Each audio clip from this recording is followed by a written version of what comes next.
열린교회 성도 여러분 안녕하세요. 6월 6일 매일 성경 묵상 함께 하겠습니다. 오늘 묵상할 말씀은 로마서 6장 1절에서 14절의 말씀입니다. 함께 읽겠습니다. 그런즉 우리가 무슨 말을 하리요? 은혜를 더하게 하려고 죄에 거하겠느냐? 그럴 수 없느니라. 죄에 대하여 죽은 우리가 어찌 그 가운데 더 살리요? 무릇 그리스도 예수와 합하여 침례를 받은 우리는 그와 죽으심과 합하여 침례를 받은 줄을 알지 못하느냐. 그러므로 우리가 그의 죽으심과 합하여 침례를 받음으로 그와 함께 장사되었나니 이는 아버지의 영광으로 말미암아 그리스도를 죽은 자 가운데서 살리심과 같이 우리로 또한 새 생명 가운데서 행하게 하려 하심이라.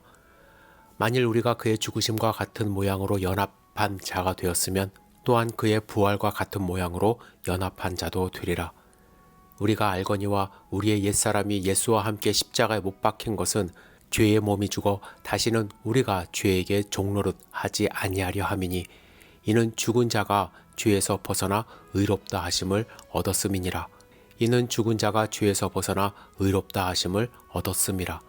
만일 우리가 그리스도와 함께 죽었으면 또한 그와 함께 살 줄을 믿노니 이는 그리스도께서 죽은 자 가운데서 살아나셨음에 다시 죽지 아니하시고 사망이 다시 그를 주장하지 못할 줄을 알미로라. 그가 죽으심은 죄에 대하여 단번에 죽으심이요 그가 살아계심은 하나님께 대하여 살아계심이니 이와 같이 너희도 너희 자신을 죄에 대하여는 죽은 자요 그리스도 예수 안에서 하나님께 대하여는 살아있는 자로 여길지어다. 그러므로 너희는 죄가 너희 죽을 몸을 지배하지 못하게 하여 몸의 사욕에 순종하지 말고 또한 너희 지체를 불의의 무기로 죄에게 내주지 말고 오직 너희 자신을 죽은 자 가운데서 다시 살아난 자같이 하나님께 드리며 너희 지체를 의의 무기로 하나님께 드리라. 죄가 너희를 주장하지 못하리니 이는 너희가 법 아래 있지 아니하고 은혜 아래 있음이라. 아멘. 오늘 본문에서 바울은 궤변 같은 이야기를 하나 소개하면서 말씀을 시작합니다. 어떤 사람들이 말하기를 은혜를 더 크게 느끼려면 죄를 계속 짓는 것이 낫지 않냐고 그렇게 말하는 것이죠. 여러분, 이런 주장이 왜 나왔을까요? 바울은 로마 교회 성도들을 괴롭히고 있는 율법주의자들을 향해서 율법으로는 의롭다 하심을 얻을 수 없고 믿음으로 말미암아 은혜로 구원을 얻을 수 있다고 계속 그렇게 주장을 했죠. 이런 주장이 유대교 율법주의자들의 심기를 불편하게 만든 것입니다. 그래서 그들이 이렇게 비아냥거리는 것입니다. 은혜를 제대로 경험하기 위해서는 더 큰 죄를 짓고 나중에 구원받으면 그 은혜가 얼마나 더 크겠냐고 말하는 것이죠. 이에 대해서 2절에 바울은 그들의 주장을 일축하면서 그럴 수 없습니다. 죄에 대하여 죽은 우리가 어찌 그 가운데서 더 살 수 있습니까? 말하는 것입니다. 죄에 대하여 이미 죽었기 때문에 죄 가운데 있을 수 없다라고 말하는 것입니다. 여러분, 예수님이 십자가에 못 박혀 죽으신 이유가 무엇입니까?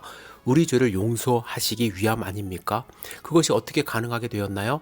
6절에 이렇게 설명합니다. 우리의 옛사람이 예수와 함께 십자가에 못 박힌 것은 우리가 예수 그리스도를 믿을 때 단순히 예수님이 이 땅 가운데 오신 것을 그냥 아는 것이 아니라 나를 대신해서 십자가 형벌을 받는 것을 믿는 거예요. 그래서 나의 과거, 나의 죄가 예수님과 함께 십자가에 못 박히게 되는 것입니다. 때문에 나는 죄에 대하여 죽은 사람이 되는 것입니다. 나의 죄는 이미 십자가에서 다 죽었어요. 그러나 그냥 죽어 있는 사람이 아니라 10절에 보면 그가 죽으심은 죄에 대하여 단번에 죽으심으로 그가 살아계심은 하나님께 대하여 살아계심이니 라고 말씀하셨어요. 예수님은 죽음을 물리치시고 부활하셨습니다. 우리도 부활할 것입니다. 따라서 죄에 대하여 죽었을 뿐만 아니라 어떤 가능성을 주신 거예요? 하나님에 대하여 우리는 다시 살 가능성을 주신 것입니다. 예수 그리스도의 십자가 사건을 통하여 죄에 대하여 죽었기 때문에 죄에 머물러 있을 수 없는 그러한 존재가 된 것이에요. 하지만 여러분, 그리스도인으로 제대로 살지 못하면, 그리스도인의 정체성을 제대로 드러내지 못하면 죄의 성품에 우리가 사로잡히게 됩니다. 그래서 스스로 죄에 빠진 모습을 보면서 어떻게 보면 은혜를 더 크게 경험할 수 있겠다는 착각 속에 살아가는 사람들도 있습니다. 여러분, 이렇게 사시면 안 돼요. 여러분, 은혜를 더 크게 경험하겠다고 나는 그냥 죄인인 게 나아 라고 그런 궤변에 빠지면 안 된다는 것입니다. 따라서 바울은 두 가지를 당부해요. 첫 번째, 순종의 대상 확실히 하래요. 12절을 보시면요. 그러므로 너희는 죄가 너희 죽을 몸을 지배하지 못하게 하여 몸의 사욕에 순종하지 말고. 이 말씀은 몸의 사욕에 순종하는 경우가 사람들이 많다라는 것입니다. 몸의 사욕에 순종하지 않게 하려면 여러분, 우리가 순종해야 하는 대상 확실히 인식하고 살아야 돼요. 여러분들은 무엇에 순종하며 살아가십니까? 두 번째, 사도 바울이 이야기하는 것은 신앙은 전투라는 것을 알아야 한다는 것이에요. 사단은 우리를 그냥 쉽게 놔두질 않아요. 우리를 계속 공격합니다. 13절에 보면 무기라는 단어가 나오죠. 또한 너희 지체를 불의의 무기로 죄에게 내어주지 말고.